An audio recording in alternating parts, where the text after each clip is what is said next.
안녕하세요. 오늘은 숫자에 무감각해서 번번이 쓴맛을 보는 사람들을 위한 회계의 마케팅 이야기. 이 책 내용을 좀 같이 보려고 하는데요.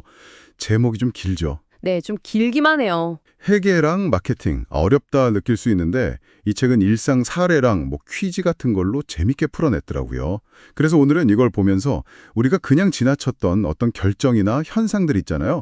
그 뒤에 숨어있는 어떤 심리나 경영 전략 같은 거, 그런 걸 좀 파헤쳐보려고 합니다. 좋습니다. 복잡한 이론보다는 그냥 딱 들었을 때 싶은 그런 이야기들 위주로 한번 따라와 보세요. 자, 그럼 시작해 볼까요? 네, 좋습니다. 그럼 첫 번째로 행동경제학 얘기를 좀 해볼까요? 이게 사람은 늘 합리적으로만 행동하는 건 아니다. 이런 관점이잖아요. 그렇죠. 예를 들면 아주 비싼 명품 시계 광고 있잖아요. 왜 이걸 굳이 대중 잡지에 실을까요? 맞아요. 저도 그거 진짜 궁금했어요. 아니, 잡지 보는 사람 중에 그 시계 살 사람이 얼마나 되겠어요? 광고 효과가 있나 싶었죠. 브랜드 이미지 높이는 것도 있겠죠. 근데 핵심은 그 앵커 효과라는 거예요. 앵커 이펙트. 앵커 효과요? 단 내리는 그거요? 네, 맞아요. 아주 비싼 가격, 이걸 딱 먼저 보는 거예요. 그게 기준점, 그러니까 앵커가 되는 거죠. 그러면 사람들이 매장에 가서 상대적으로는 좀 덜 비싼 다른 고가 시계를 보잖아요. 그럼 이게 오히려 싸게 느껴지는 거예요. 아하, 가격 기준점이 그냥 확 올라가 버리니까. 그렇죠. 무의식적으로 그렇게 비교하게 만드는 거죠. 와, 신기하네요. 단순히 비싸다는 걸 넘어서 다른 걸 싸게 보이게 하는 기준점을 딱 심어주는 거군요. 그러고 보니까 책에서 또 흥미로웠던 게 사람들이 변화를 좀 꺼리는 심리요.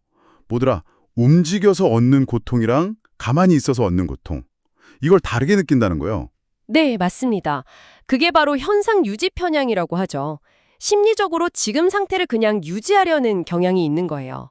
그냥 이대로 있고 싶은 거? 네. 그래서 회계적으로 보면 같은 손실이라도 내가 뭘 해서 손해를 보면 후회를 훨씬 크게 느낀다는 거죠.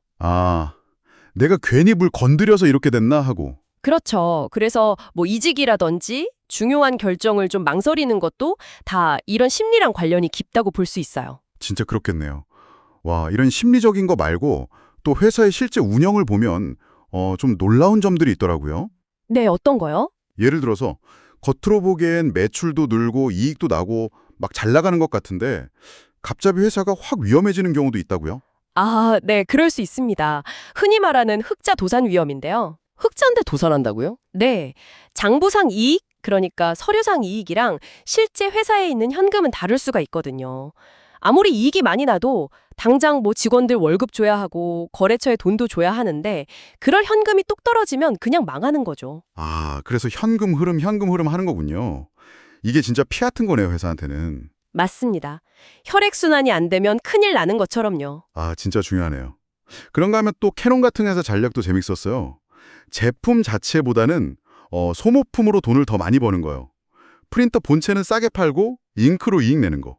네네, 그거 유명하죠. 캡티브 전략이라고 부르는데요. 캡티브요? 네, 캡티브, 포로 이런 뜻이죠. 일단 본체를 싸게 팔아서 고객을 딱 붙잡아 놓는 거예요. 진입 장벽을 낮추는 거죠. 일단 우리 제품 쓰게 만들고. 그렇죠. 그러고 나면 이제 관련된 소모품, 잉크나 토너, 아니면 서비스, 이런 걸로 계속 수익을 내는 방식입니다. 저도 예전에 프린터 잉크값 보고 좀 놀랐어요. 본체 가격 생각하면 이게 뭔가 싶죠? 맞아요. 저도 맨날 잉크 갈 때마다 왜 이렇게 비싸냐 했는데 그게 다 이런 전략이었군요. 네, 아주 정교하게 설계된 거죠. 근데 또 반대로 되게 잘 될 것 같은 상황인데 결과가 안 좋은 경우도 있더라고요. 그 왜 2013년 여름에 엄청 더웠잖아요. 네, 기록적인 폭염이었죠. 그래서 에어컨이 진짜 불티나게 팔렸는데 가전제품 파는 야마다 전기라는 회사는 오히려 영업 적자를 봤다고요. 이게 어떻게 된 건가요? 그게 참 아이러니한 상황이었죠. 그 배경에는 쇼루밍이라는 현상이 있어요. 쇼루밍이요? 매장에서 구경만 한다는 건가요? 네, 거의 그런 의미예요. 고객들이 오프라인 매장에 와서 제품은 막 꼼꼼히 살펴봐요. 성능 비교도 하고. 네네, 만져도 보고. 그렇죠. 근데 정작 구매는 어디서 하느냐? 더 싼 온라인 쇼핑몰에서 하는 거예요. 매장은 그냥 구경하는 곳이 되어버린 거네요. 그쵸. 야마다 전기가 그래서 이제 온라인이랑 경쟁하려고 가격을 막 내린 거예요. 네, 울며 겨자 먹기로. 근데 그러니까 당연히 마진, 그러니까 매출 총이익률이 확 줄어들었겠죠. 근데 또 매장 운영비나 인건비 같은 판관비는 그대로잖아요. 오히려 더 늘었을 수도 있고요. 팔아도 남는 게 없고 비용은 계속 나가고. 네, 그러면서 결국 적자를 보게 된 거죠. 매출은 늘었는데 속빈 강정이 된 거예요. 와, 온라인이랑 경쟁하는 오프라인 매장들은 진짜 고민이 많겠네요. 정말 큰 숙제죠. 오늘 이렇게 쭉 얘기 나눠보니까 숫자가 그냥 계산 결과가 아니네요. 그 뒤에 있는 사람 마음이나 행동, 또 기업들의 어떤 치밀한 전략까지 다 보여주는 것 같아요. 맞습니다.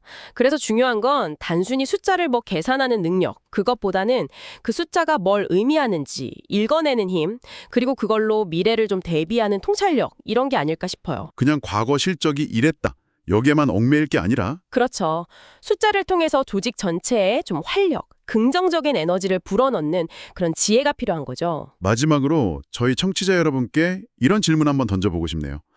요즘 기업들이 ROA, 총 자산 수익률 이런 효율성 지표 되게 중요하게 생각하잖아요. 네, 많이 강조하죠. 책에서도 이 ROA 높이려고 복리후생시설 팔아버리거나 직원들 체육대회 없애는 그런 사례가 나오더라고요. 아, 그런 사례가 있었죠. 근데 과연 이렇게 눈에 보이는 측정하기 쉬운 단기적인 숫자에만 너무 집중하는 게 장기적으로 봤을 때 그 조직의 어떤 보이지 않는 활력이나 직원들 사기 같은 거 있잖아요. 이런 데는 어떤 영향을 미치게 될까요? 여러분도 한 번쯤 생각해 보시면 좋겠습니다.